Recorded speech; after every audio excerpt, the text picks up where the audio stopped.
Up first, I want to talk about the game of the week between the Lions and the Chargers. I want to hone in on one of the most exciting teams in the league in the Detroit Lions. You know, Amon-Ra's doing his thing in receiver, dropping 156 yards and a touchdown this past week. But what I really want to talk about is the fantasy implications of the running back room. Montgomery rushed for over 100 yards and scored a touchdown, while Gibbs rushed for 77 yards and two touchdowns, and he had some work through the air. How do we navigate this backfield from a fantasy perspective? Which one of these guys do you have ranked higher the rest of the year? And do you want to continue starting both of these guys? Kind of like, I don't know, like a Kareem Hunt, Nick Chubb type of situation. How do y'all want to navigate this backfield going forward from a fantasy perspective? Off the bat, I just want to say Detroit looks like a legitimate Super Bowl contender. I think they could definitely come out of the NFC. Mm-hmm. It's them, San Francisco, the Eagles, and Dallas looks really good also. But I mean, Dallas is going to choke. Let's be real. Anyways, for me, rest of season, I think it's going to be Gibbs over Montgomery. Gibbs is just at this point, he looks like the better back. Montgomery has played well, but Gibbs looks fucking really, really good, dude. Like every touch, it looks like he's getting at least 5-6 yards a carry. He has that big play potential where he can bust one for 70, 65 any time of the game. He's a great pass catcher. Whenever he gets the ball, even like running inside like the A gap and B gap. I mean, dude, he looks good inside the tackles as well. Like he looks good as an all around back. So far he's looked like he can control any kind of workload they give him. And so I like Gibbs as a borderline, high in RB2, with definitely RB1 upside every week just because of how explosive this Lions offense is. With that being said, Montgomery is still going to be a great play because Dan Campbell and the coaching staff over there love Montgomery.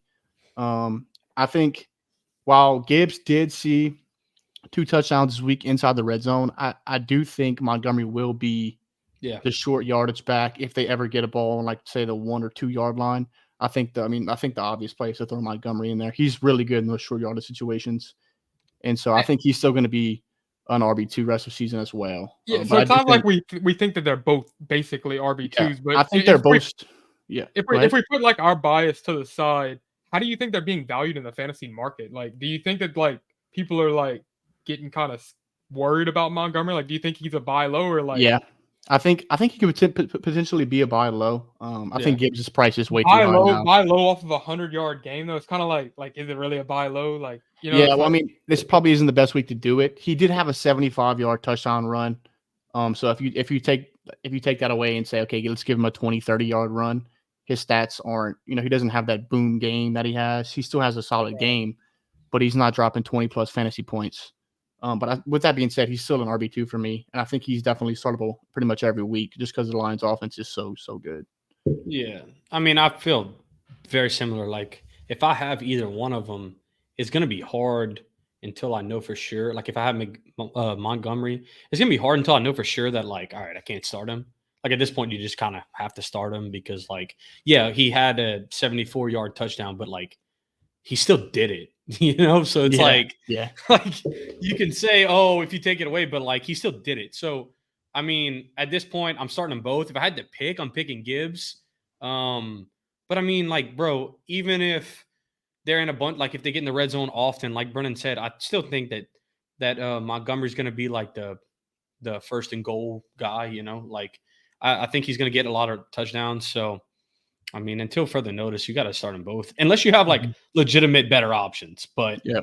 yeah. Well, what do you think? Like, say you have Montgomery, is it worth like doing Montgomery and another guy and trying to tier up to get Gibbs, or do you not think it's really that big of a tier up? Like, was that even a move you consider, or would you just hold Montgomery at that price?